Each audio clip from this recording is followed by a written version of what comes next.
Good morning to all. आप सभी लोगों का हमारे चैनल में स्वागत है। अगर आपने हमारे चैनल को लाइक एंड सब्सक्राइब नहीं किया है तो प्लीज़ लाइक एंड सब्सक्राइब करें और बेल आइकन का बटन जरूर प्रेस करें, जिससे आपको हमारे नए वीडियो का नोटिफिकेशन मिलता रहे। देखो, अगर हम बात करना चाहें क्वेश्चंस की तो हम आज पीडिया के क्वेश्चंस डिस्कस करेंगे। और पीडिया में भी जो हम डिस्कस करने वाले हैं वो चीज़ें हम डिस्कस करेंगे भाई कि मौसमी वाली। और मौसमी में हमारे पास में टोटल जो है 325 क्वेश्चंस हैं। टोटल 325 क्वेश्चंस हैं, उनको डिस्कस कर डालेंगे हम 10-15 दिन के अंदर। तो प्लीज़ आपको हर क्वेश्चन को देखना है और उसके बाद में आप जब टेस्ट लूंगा मैं तो उस टेस्ट में इन सारी क्वेश्चंस को इंक्लूड करूंगा। तो आप टेस्ट देंगे तो अपने आप को आंक पाएंगे कि आप कितना जो है सीख पा रहे हैं और कितना नहीं सीख पा रहे हैं। फिर भी अगर कोई इश्यू रहता है आप लोगों को तो आप तुरंत से मुझे पूछ सकते हैं। देखो भाई, पहला क्वेश्चन हम डिस्कस करने की कोशिश करेंगे और पहला क्वेश्चन है हमारा, the parent of the child, the parent of child call the clinic. ये जो घर वाले हैं, बच्चे के घर वाले हैं, जो क्लिनिक में कॉल करते हैं and tell the nurse that their child is irritable, कि उनका बच्चा जो है इरिटेबल है और उसको जो फीवर है वो 102 डिग्री फॉरेनहाइट का फीवर है। Temperature after having had a routine immunisation. देखो, इस क्वेश्चनों को ज्यादा लंबे क्वेश्चन होने की वजह से आपको डरना नहीं है। पहली बात, उनका मीनिंग समझना है, धीरे धीरे समझ में आएगी, एक दिन में नहीं सीख जाओगे। तो धीरे धीरे जब आप सीखोगे इन चीजों को तो धीरे धीरे उनका पूरा मीनिंग सीखेंगे और पूरा मीनिंग सीखने के बाद में उसका आंसर बहुत ईजी हो जाता है निकालना। यहां पर अभी तक की जो बात की है उसने ये कही है कि एक बच्चे के घर वाले हैं जो कि क्लिनिक के अंदर फोन करते हैं, उस बच्चे को 102 डिग्री का फॉरेनहाइट टेम्परेचर आया है। और कब आया ये? इम्यूनाइज करवाने के बाद में। The clinic protocol indicate acetaminophen. हमारा जो क्लिनिक का प्रोटोकॉल है वो दे रखा है उसने कि 15 mg आपको 1 kg के बच्चे को देनी है। मतलब अगर वजन 1 किलो है तो उसे आप कितनी मेडिसिन देंगे? तो उसे 15 mg मेडिसिन देनी है। अच्छा, आगे दिया है उसने, the child last wait was 9.6 kg। उसका वेट जो लास्ट में जो वेट लिया गया था वो 9.6 किलो था। तो अगर 9.6 किलो वजन है तो उसको 1 किलो के वजन को जब हम 15 mg की टैबलेट देते हैं तो 9.6 किलो के व्यक्ति को कितनी टैबलेट या मेडिसिन की बात करें तो कितनी मेडिसिन देंगे? तो 9.6 इंटू 15 करेंगे तो आपका, कर लो इसे मल्टीप्लाई करोगे तो लगभग आ जाएगा आपका 144 mg। तो अगर यहां पर जो टोटल बात निकल के आई वो टोटल बात ये निकल के आई कि इस बच्चे को जो टोटल हमें मेडिसिन देनी है, इस बच्चे को टोटल मेडिसिन हमें कितनी देनी है? 144 mg मेडिसिन देनी है। द पेरेंट स्टेट, उसके जो घर वाले हैं वो बता रहे हैं, क्योंकि फोन पे बातें हो रही हैं, हमें डायरेक्टली नहीं देख पा रहे हैं। The bottle of acetaminophen says that there are 160 mg in 5 ml। जो दवाई की बोतल है उस दवाई की बोतल के अंदर 105 ml की बोतल है वो, और 5 ml बोतल के अंदर 160 mg भरा हुआ है उसके अंदर मेडिसिन के, जबकि हमें पूरी 160 mg नहीं देनी है। अगर 160 mg देनी होती तो ये 5 ml की पूरी बोतल बच्चे को पिला देते, बट हमें कितना देना है? 144 mg जो है मेडिसिन बच्चे को देनी है। तो वो पूछेगा कि कितना ml आपको जो है medicine, how much should the nurse tell the parent to administer for each dose. एक बार जब व्यक्ति उस बच्चे को देंगे दवाइयां तो उस दौरान आपको कितनी मेडिसिन उस बच्चे को जो है एडमिनिस्टर करनी है। तो हमारे बात में ये समझ में आई कि टोटल की जो बात करूं मैं कि टोटल अगर बात कर रहा हूं कि टोटल मेडिसिन जो 5 ml के अंदर है वो कितनी है, तो वो है 160 ml। हमें कितनी देनी है? तो हमें उस बच्चे को देनी है 144 जो है mg देनी है। अब ये बात क्लियर है अगर, तो हम देखते हैं। अगर मैं बात कर रहा हूं बेटा 160, अगर मैं बात करूं कि 160 mg, 100 जैसे बचपन में किया करते थे वैसे देखेंगे, 160 mg जो मेडिसिन है वो कितने ml में है? 5 ml में है। अगर 160 mg 5 ml में है तो 1 mg कितने ml में होगी? तो 1 mg की बात करें तो आपका आंसर आएगा 5/160। और अगर 144 mg, क्योंकि मुझे जो दवाई देनी है वो कितनी देनी है उस बच्चे को? 144 mg देनी है। तो मुझे 144 mg देने के लिए उस बच्चे को कितनी जो है कैसे मल्टीप्लाई करना पड़ेगा? तो मैं ऐसे कर सकता हूं, 5/160 तो ऊपर आ गया था, 5/160 इंटू 144, क्योंकि मुझे 144 mg मेडिसिन देनी है। तो इसे हम जो है सॉल्व करते हैं। अगर इसे तुम सॉल्व करोगे तो 5 से इसे करोगे तो 5 से ये 5 5 या 15, 1 बचा, 5 दूनी 10, 32 बार चला जाएगा। ठीक है, और अब इसे फिर दोबारा से काटेंगे, 2 से काट लो या 4 से काट लो सीधा।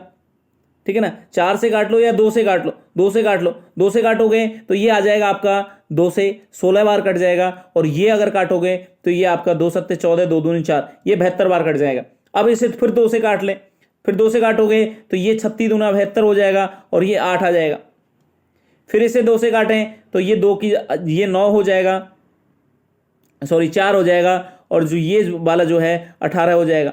अब इसको फिर 2 से काटेंगे तो ये 9 आ जाएगा और ये 2 आ जाएगा। मतलब कि आपको 9 में 2 का भाग देना है।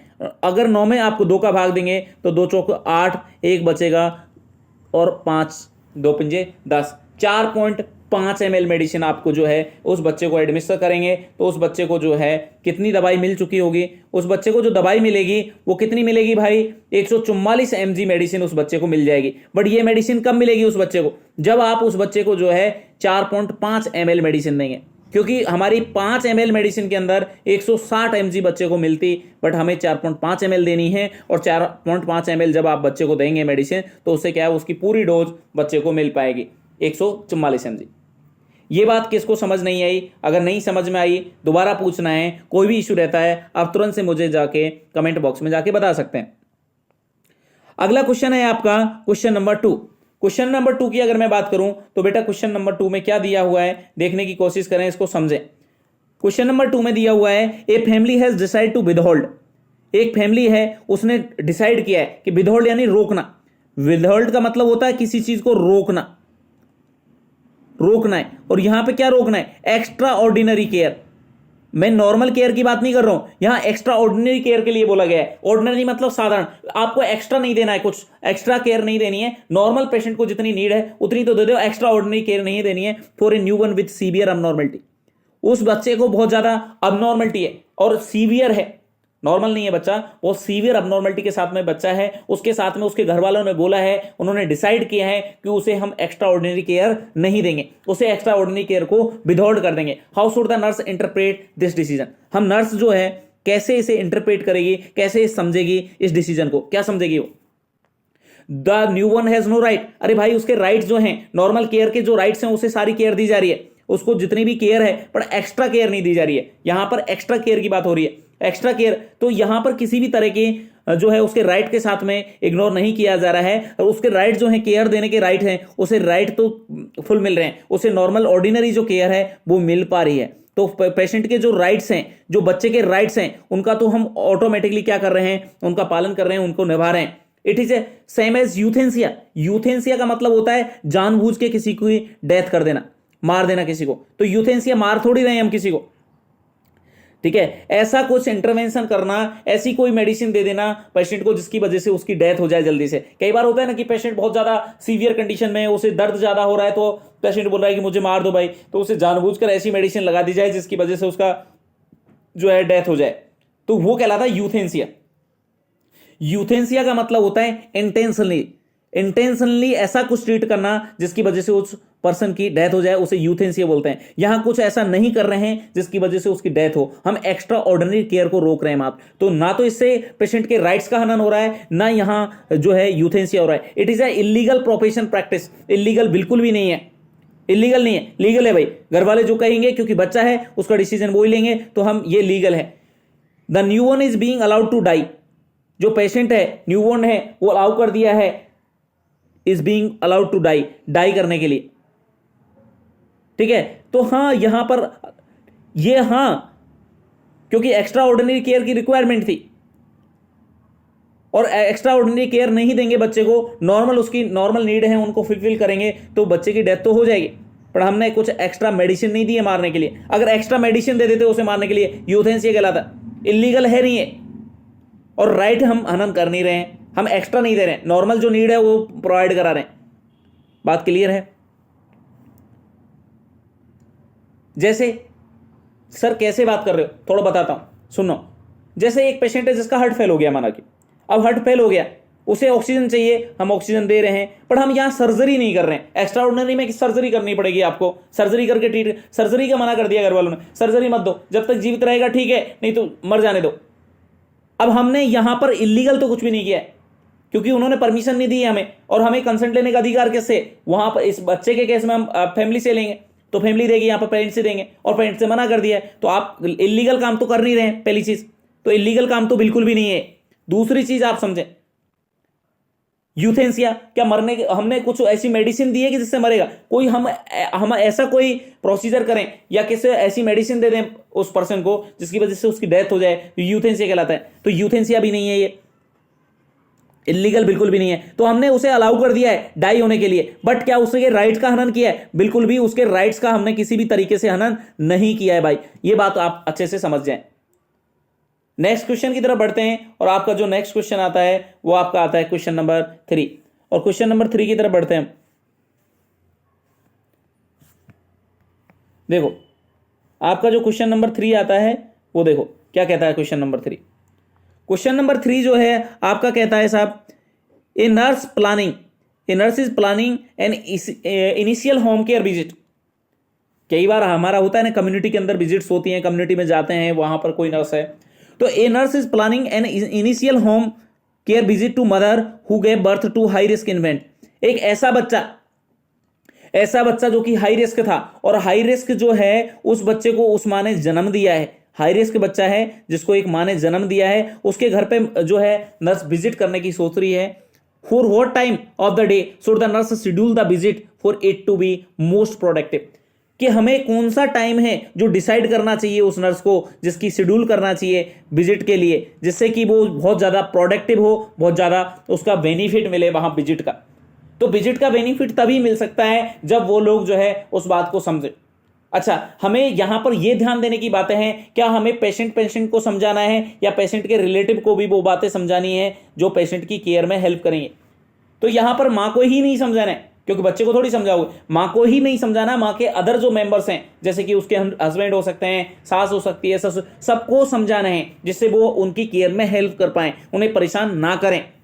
बात समझ में आती है? तो बढ़िया टाइम क्या होगा? When the husband is out of the home, कि जब घर से बाहर चला जाए उसका पति, तब जाना है। तो भाई उस तब क्यों जाना है? समझ लो, हस्बैंड हो तो ज्यादा बेहतर है ना, हस्बैंड की एब्सेंसी में थोड़ी जाने के लिए बोला है।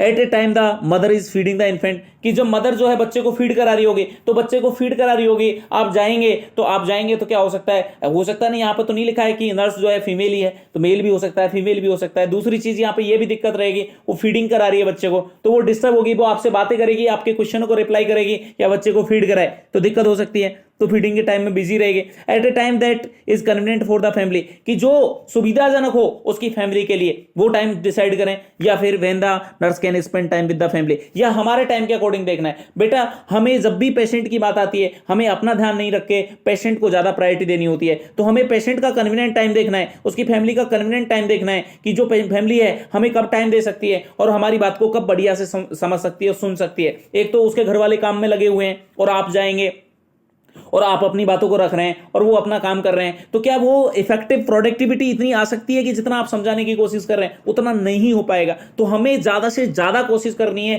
कि उसका बेनिफिट ज्यादा से ज्यादा मिले, और ज्यादा से ज्यादा बेनिफिट देने के लिए हमें क्या करना पड़ेगा? उस फैमिली का कन्वीनियंट टाइम का वेट करना पड़ेगा। जब पेशेंट के घर वालों को, जब उस जो बच्चा पैदा है उसके लिए हम जब केयर देने जा रहे हैं, उसकी फैमिली मेंबर जो है वो एकदम फुर्सत में होंगे, तब ज्यादा बेहतर तरीके से हम उनको समझा सकते हैं और केयर प्रोवाइड करा सकते हैं। तो ये बढ़िया आंसर आपका हो सकता है आंसर नंबर 3।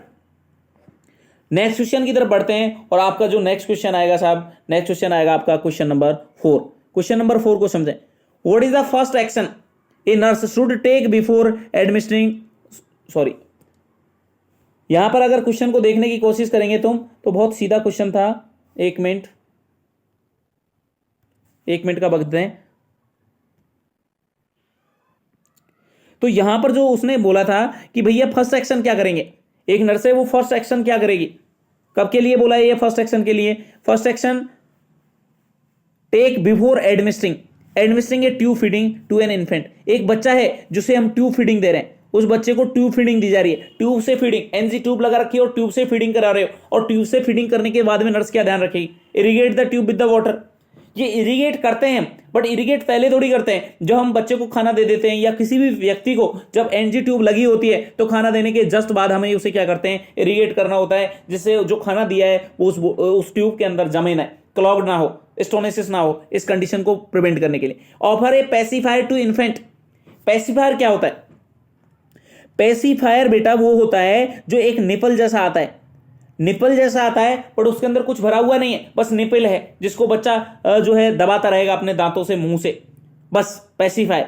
तो ये देना चाहिए, हाँ ये देना चाहिए। क्यों देना चाहिए? अब बच्चा एनजी फीडिंग करेगा तो क्या वो ब्रेस्ट फीड कर रहा है? ब्रेस्ट फीड नहीं कर रहा है। अगर वो ब्रेस्ट फीडिंग नहीं करेगा तो उसके अंदर जो रिफ्लेक्स हैं, सकिंग रिफ्लेक्स हैं, रूटिंग रिफ्लेक्स हैं, वो धीरे धीरे क्या होने लगेंगे? डिमनेस होने लगेंगे और बच्चा जो है जो दूध पीना है, ब्रेस्ट फीडिंग करना है, वो भूल जाएगा। देखो अगर हम अभी की बात करें तो अब अगर किसी बच्चे को बोला जाए जो बड़ा हो गया है, 10 साल का हो गया है, उसे बोला जाए कि माँ के ब्रेस्ट फीड कर, तो वो ब्रेस्ट फीड अच्छे से नहीं कर पाएगा, बिलीव मी, जैसे न्यूबॉर्न करता है।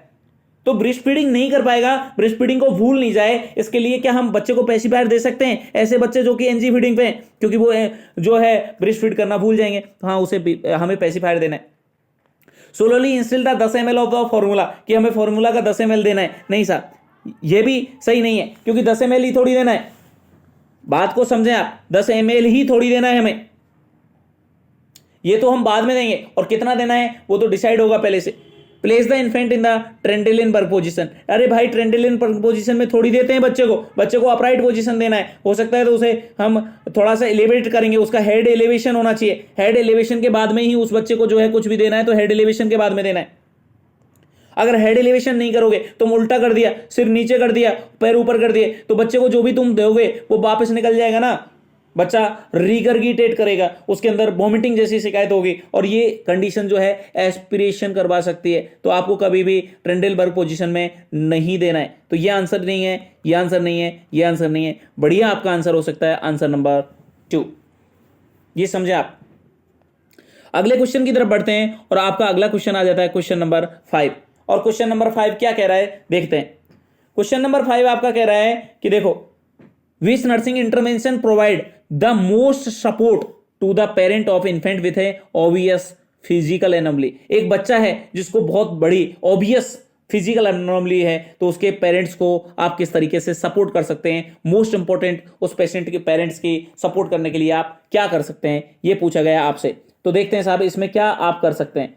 तो अगर मैं बात करूं ऑप्शन की, तो हमारे पास में जो ऑप्शन है वो ऑप्शन देख लेते हैं हम। ऑप्शन नंबर फर्स्ट, आपको फर्स्ट ऑप्शन दिया गया है, in case them to express their concern, कि उनका कोई भी कंसर्न है उसे एक्सप्रेस करने के लिए उन्हें इनकरेज करें, कि उनके मन में कोई सवाल, कोई डाउट हो तो पूछ लें। दूसरा, discourage them from talking about their baby, उन्हें मना करें उस बच्चे के बारे में बात करने से।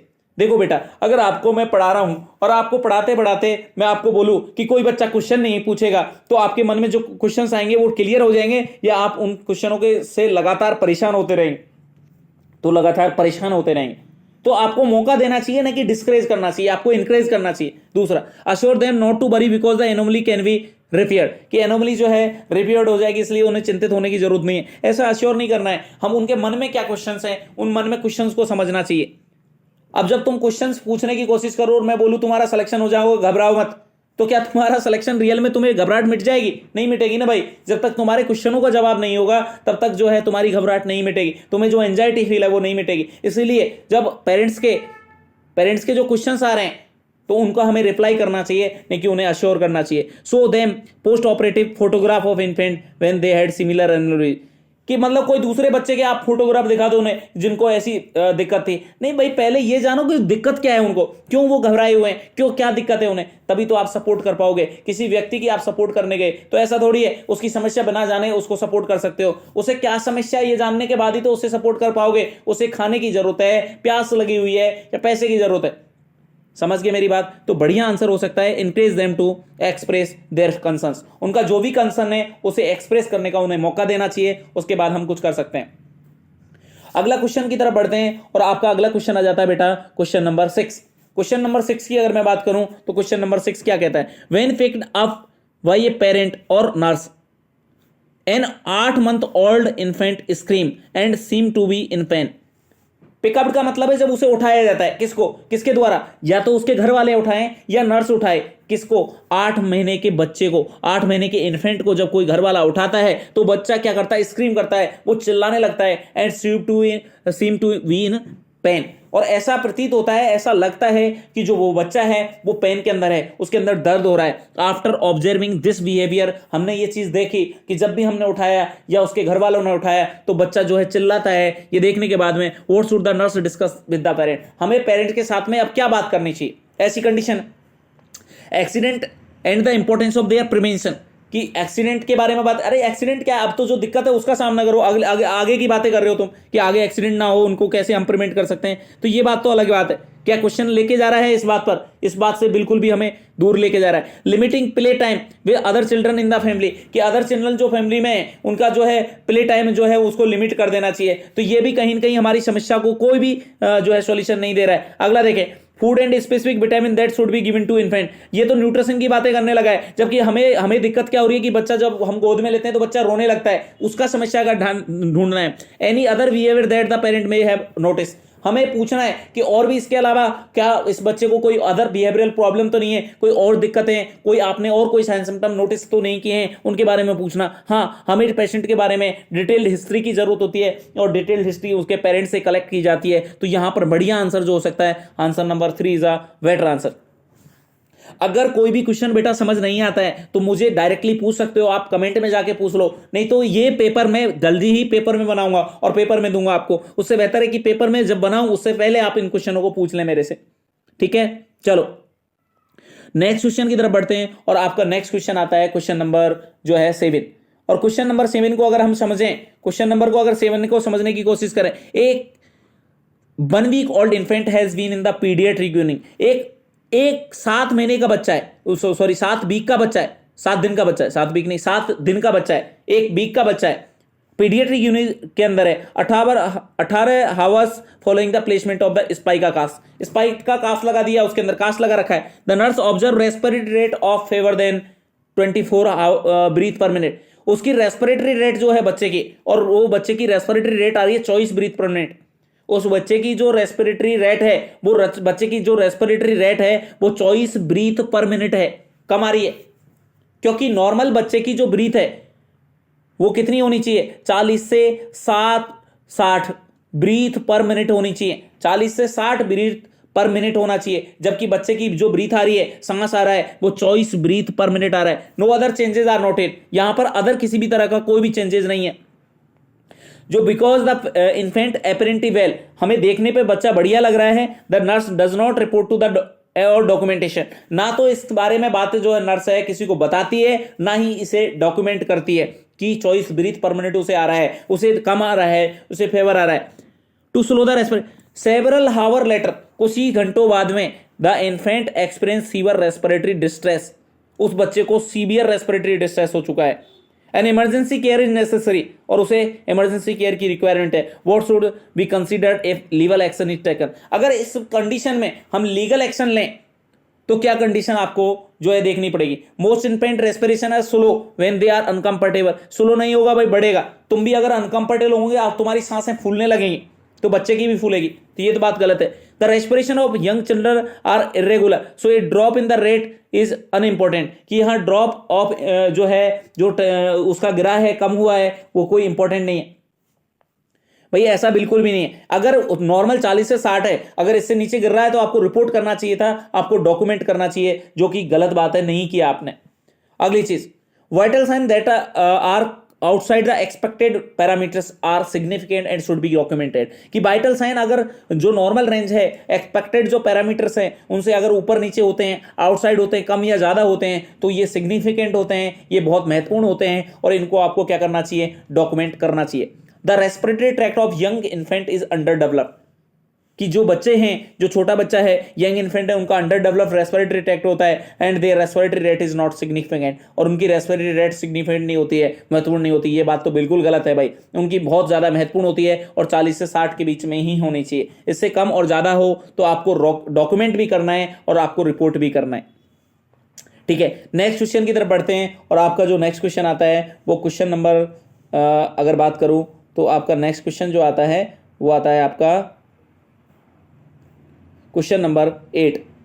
क्वेश्चन नंबर 8 की तरफ बढ़ते हैं हम, और क्वेश्चन नंबर 8 क्या कहता है देखते हैं साहब। क्वेश्चन नंबर 8 कहता है कि what suggestion should a nurse give to the parents to help a 2 month old infant who has a colic. Colic का मतलब अब्डोमेन पेन हो रहा है उस बच्चे के अंदर, कॉलिक हो रहा है उस बच्चे के अंदर, तो कॉलिक हुआ बच्चे को, पेन हुआ बच्चे को, मरोड़ लग रही है बच्चे के अंदर, तो हमें क्या करना है, ऐसा क्या करना है जिससे बच्चा जो है ठीक हो जाए, उस बच्चे को जो है दर्द कम हो जाए, ऐसा क्या करोगे तुम, ये पूछा है तुमसे। गिव स्मॉलर मोर फ्रिक्वेंट फीडिंग, कि बच्चे को थोड़ा थोड़ा दो और स्मॉलर फीडिंग कराओ। हाँ बिल्कुल, कम कम देना चाहिए, एकदम से ज्यादा दोगे बच्चे को कॉलिक होगा, बच्चे को पेट दर्द होगा। बच्चे का पेट दर्द ना हो इसके लिए आपको कम कम अमाउंट में देना है और फ्रिक्वेंटली देना है। तो ये तो बात उसने सही कर दी है। हमें सेलेक्ट ऑल दैट अप्लाई, जितने भी आंसर सही हो सकते हैं वो सारे आंसर हमें करने हैं। Burp frequently when giving a feeding, burp का मतलब होता है पीठ को सहलाना, बर्फिंग करना। अगर बर्फिंग करोगे तो उस बच्चे के अंदर एयर एंट्री रुक जाती है, एयर नहीं जाती है फीडिंग के साथ में, और एयर नहीं जाती है तो कॉलिक रुक जाता है। तो उस बच्चे को जो है हमें हमेशा फीडिंग कराते समय वर्फिंग करनी चाहिए जिससे उसे कॉलिक ना हो। ये भी सही है। Place a warm heating pad on the abdomen, abdomen पर वार्म हीटिंग पैड या वाटर बोतल, हीट वाटर बोतल रखने से क्या होता है कि जो इंटेस्टाइन वगैरह है वो क्या हो जाएगी, थोड़ी डायलेट होगी और वहां पर जो इंटेस्टाइनल जो पेन हो रहा है, जो क्रैम्पिंग हो रही है वो रुक जाएगी। बट कब हमें हीटिंग पैड वगैरह यूज नहीं करना चाहिए, अपेंडिसाइटिस के केसेस में हमें कभी भी ये हीट जो या बार्म जो पैडेड है या ऐसा कोई भी आइटम जो कि बार्म है वो अब्डोमन पर प्लेस नहीं करना चाहिए।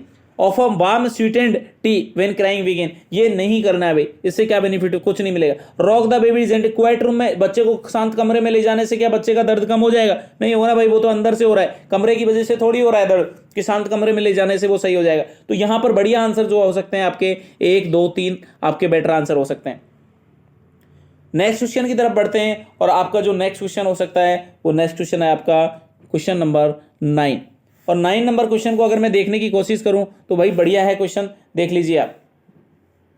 देखो, a nurse at the well child clinic determine 1 year old infant length to be below what is expected, कि उसने सोचा, जो एक नर्स है वो सोच रही है कि एक्सपेक्टेड से कम है। The current height is 28 inch, उस छोटे बच्चे की जो हाइट है वो 28 इंच है। अभी जब मीजर की है 1 साल पर तो 28 इंच हाइट आ रही है। The birth length was 20 inch, birth के टाइम पर उसकी जो लेंथ थी वो कितनी थी, 20 इंच थी। और हमें पता है कि जब बच्चा 1 साल का हो जाता है, 1 ईयर का बच्चा हो जाता है, तो उसकी लेंथ 50% बढ़ जाती है, मतलब जितनी होती है उसका आधा और बढ़ जाती है। जैसे 20 थी तो यहाँ पर कितनी बढ़नी चाहिए, इसका आधा 50% मतलब 10, तो कितनी बढ़ जानी चाहिए थी, 10 बढ़ जानी चाहिए थी। इसका मतलब टोटल कितना हो जाना चाहिए था, 30 इंच हो जानी चाहिए थी। कब, 1 ईयर पे हो जानी चाहिए थी। क्या हुई, हो पाई है, 28 इंच हुई है। कितनी कम पड़ी, 2 इंच। तो what should the infant current length be, कितनी होनी चाहिए थी करंट लेंथ, तो यहां पर 30 इंच उसकी करंट लेंथ होनी चाहिए थी, जबकि करंट लेंथ उसकी कितनी है, 28 है। मतलब उसके अंदर आंसर तो 30 इंच आएगा, बट कितना डिले है, कितना इंच में फर्क आ गया, 2 इंच का डिले चल रहा है, ये हम बात कर सकते हैं यहां पर। ये क्वेश्चन किसी को समझ नहीं आया हो या कोई भी क्वेश्चन समझ नहीं आया बेटा, आप मुझे पूछ सकते हो, ठीक है। नेक्स्ट क्वेश्चन की तरफ बढ़ते हैं और आपका नेक्स्ट क्वेश्चन जो आता है, नेक्स्ट क्वेश्चन आ जाता है आपका 10 नंबर। सुन लो 10 नंबर क्वेश्चन क्या कहता है वो देखते हैं। 10 नंबर क्वेश्चन आपका कहता है what nursing intervention best meet a major developmental need of newborn with immediate post operative. जब किसी बच्चे को पोस्ट ऑपरेशन हुआ है, उसका ऑपरेशन हो गया है, ऑपरेशन के बाद में ऑपरेटिव पोस्ट ऑपरेटिव फेज में आप उस बच्चे को क्या देंगे, giving a pacifier to infant, infant को पेसिफायर दें, या putting a mobile over the infant, तो मोबाइल नहीं देनी है भाई, भावना मत भेजाना, मोबाइल दे दो sir. Provide the infant with A soft या कडली टॉय, टॉय वगैरह क्या जरूरत है बच्चे को, टॉय वगैरह से कुछ हो पाएगा क्या। तो देखो भाई यहाँ पर बहुत ज़्यादा छोटा बच्चा है, न्यूबॉर्न की बात कर रहा है, तो ये टॉय वगैरह से, खिलौने वगैरह से कुछ नहीं खेलता है, तो ये भी इफेक्टिव नहीं रहेंगे। Warming the infant formula before feeding, कि फीडिंग से पहले बच्चों को जो है वार्म करें। तो बेटा हम इमीडिएट की बात कर रहे हैं, तुरंत की बातें कर रहे हैं, तो बच्चे को क्या है, भूख लगेगी, प्यास लगेगी, बट क्या हमें उसे तुरंत से फीडिंग देनी होती है, कोई भी सर्जरी के बाद में तुरंत फीडिंग नहीं देते हैं, आपको भी पता होना चाहिए। तो तुरंत फीडिंग तो देते नहीं है, तो हमें उसे पेसिफायर दे देना है, जिससे वो उसे जो है करता रहेगा, फीडिंग जैसा करता रहेगा, उसको लगेगा कि वो फीडिंग कर रहा है, तो इससे रोएगा भी नहीं, कम रोएगा। बट क्या उसे उसके मुंह में कुछ जा पा रहा है, नहीं, किसी भी तरह का कोई फ्लूइड वगैरह कुछ भी नहीं जा रहा है, तो क्या उसके कोई दिक्कत होगी, नहीं होगी। तो बढ़िया यहां पर हो सकता है आपका giving a pacifier to infant, infant को यहां पर क्या दे देना चाहिए बेटा, पेसिफायर आपको दे देना चाहिए बच्चे को। तो ये बढ़िया आंसर हो सकता है आपका आंसर नंबर 1। अगर किसी भी तरह की यहाँ तक कोई समस्या रहती है आप मुझे कांटेक्ट कर सकते हैं, या तो आप मुझे व्हाट्सएप में जाके कांटेक्ट कर सकते हैं, ठीक है, और या फिर आप जो है मुझे डायरेक्टली कमेंट में भी बता सकते हैं। ये मेरा व्हाट्सएप नंबर है, तो आप मुझे व्हाट्सएप नंबर पे भी कांटेक्ट कर सकते हैं। चलो आज की क्लास को यहीं हम ऑफ करते हैं। Thank you so much.